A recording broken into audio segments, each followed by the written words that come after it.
Let's take some raster images and turn them into cut files today using the trace panel. We are going to look at the basic trace feature in Silhouette Studio and trace by color, which is available in Designer Edition or higher. Hi, I'm Brenda Lambert. I'm a TJC licensed instructor for Silhouette. You found your way to Silhouette success, and you should totally join the community. Just hit the subscribe button down below if you haven't already.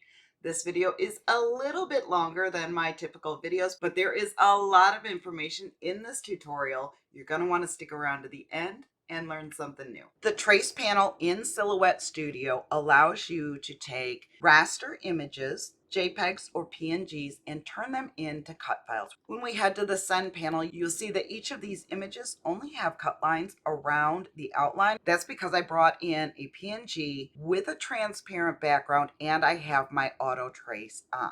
That's the only reason there are cut lines there. Now what we want is for all of these details to have cut lines so that we can recreate these images with layered vinyl.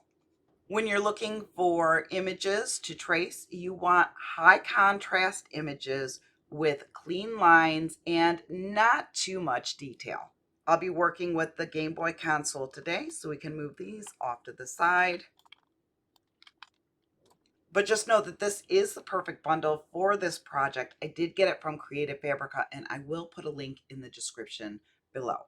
Let's get to working on the Game Boy console now.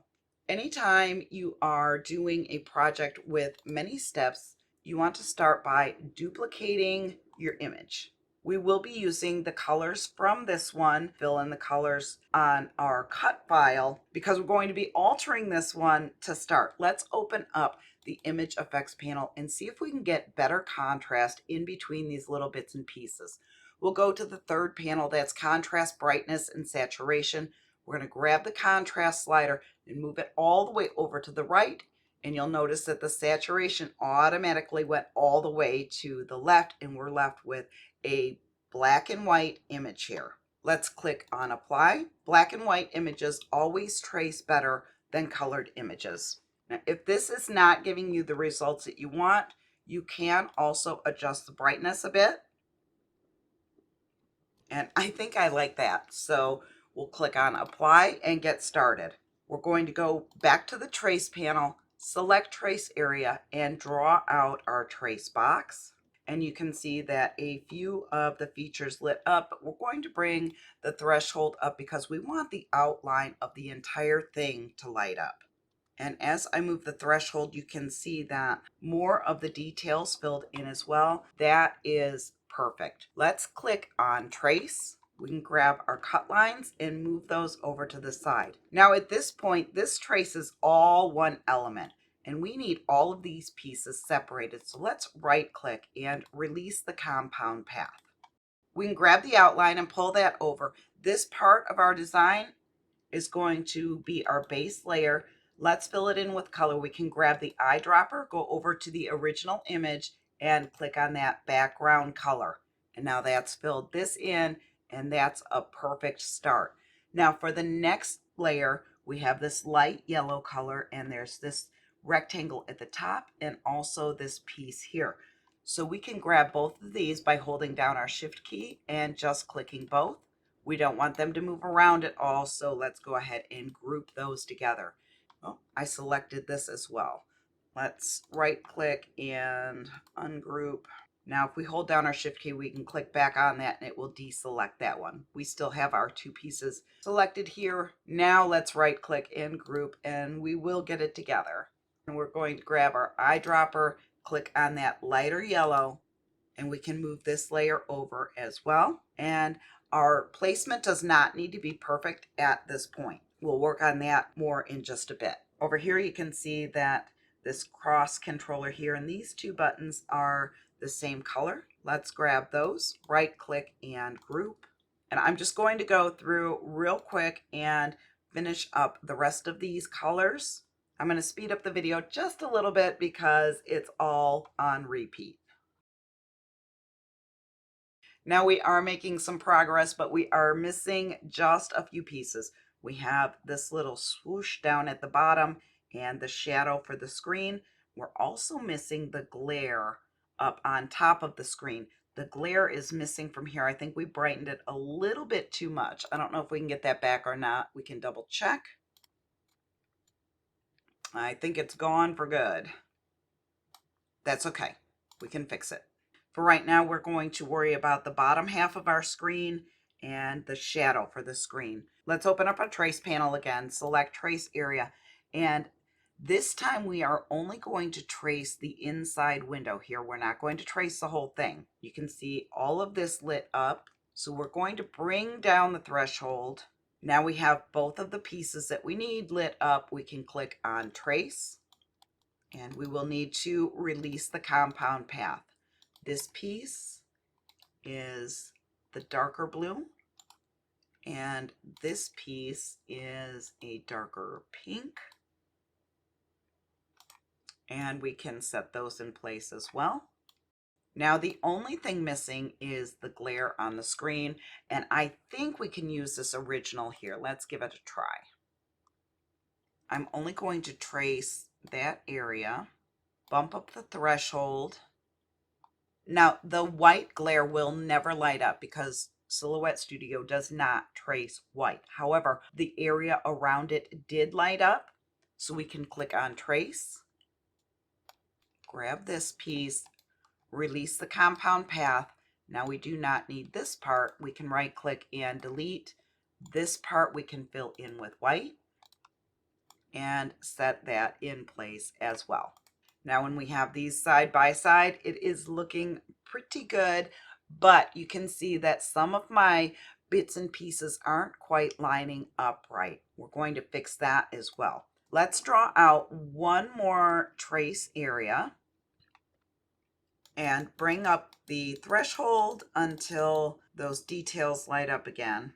We can click on trace, pull this away, and we're left with, again, just the cut lines. There's some extra noise going on here, but that's okay. That won't affect what we're doing at this moment.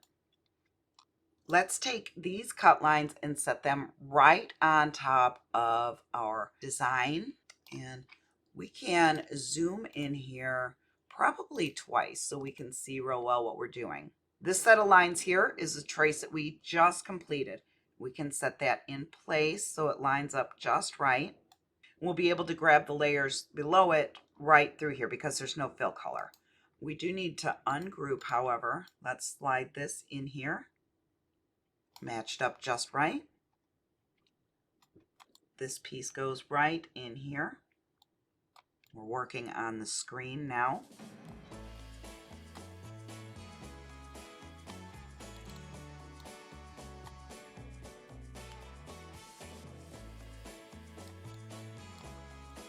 Now all of our elements are perfectly placed. We can grab these cut lines here and delete those. We don't need them anymore. Let's head over to the send page and see the difference. Oh, we forgot to put this guy in place, didn't we? We can just slide him right down to the bottom.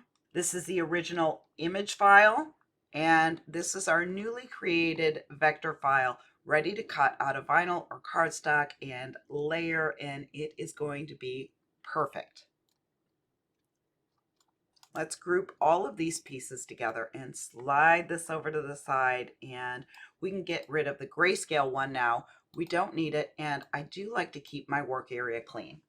Let's bump over to the second tab now, Trace by Color, and if you are not running Designer Edition or higher, this is not going to be available to you at this time. However, I would highly suggest that you just stick around and see what the Trace by Color can do, because sometimes you see new features and it just helps you to make up your mind as to whether you would like to upgrade or if you're fine staying where you're at. Now, let's go ahead and click on Trace by Color. This time we are not going to draw the box like we did before around our element. We are simply going to click on a color, and you can see this color built in this area only. That is because single area is highlighted here. If we wanted to trace more of that color, we can click on all areas, and you can see it's starting to fill in a little bit more. Now, instead of threshold on this one, we have tolerance, and I'm going to bring that up because I do need all of this for the bottom layer. And go ahead and trace and pull these cut lines over here. Now you can see that that has created a lot of the pieces that we need already. Let's right click, release the compound path, and set to coloring all of these pieces real quick.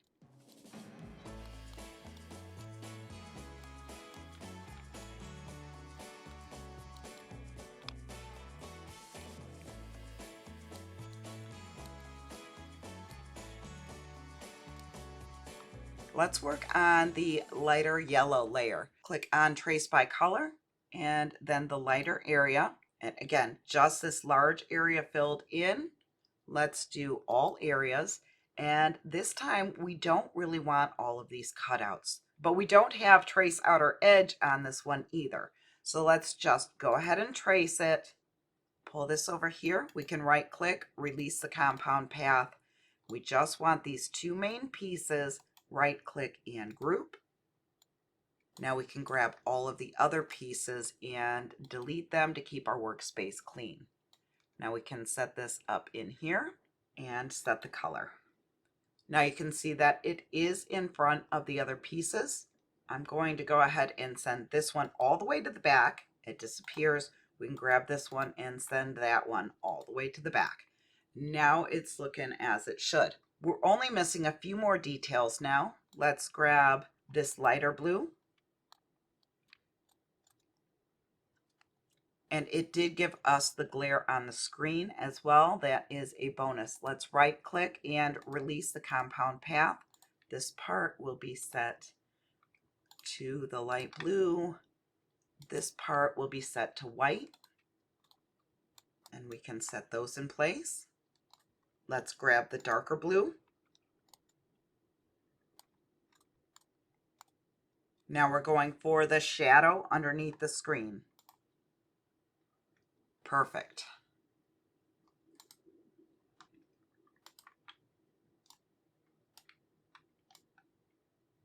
Now for the last little bit, we have these white dots. Let's do all areas. That got both of them. We can click on Trace. Fill them in with white. Now we can pull this one off of the mat and pull this one on the mat. This is the one we did first with the regular trace.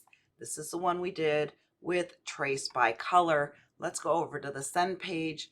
You can see that the results are very similar.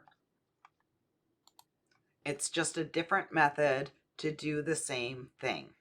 Thanks for hanging out with me today. I do hope that this tutorial was helpful. We've got a lot of good stuff coming up, so if you haven't already, make sure you hit the notification bell so that you'll know when the next video comes out. Now go create something amazing, and I'll see you in the next video.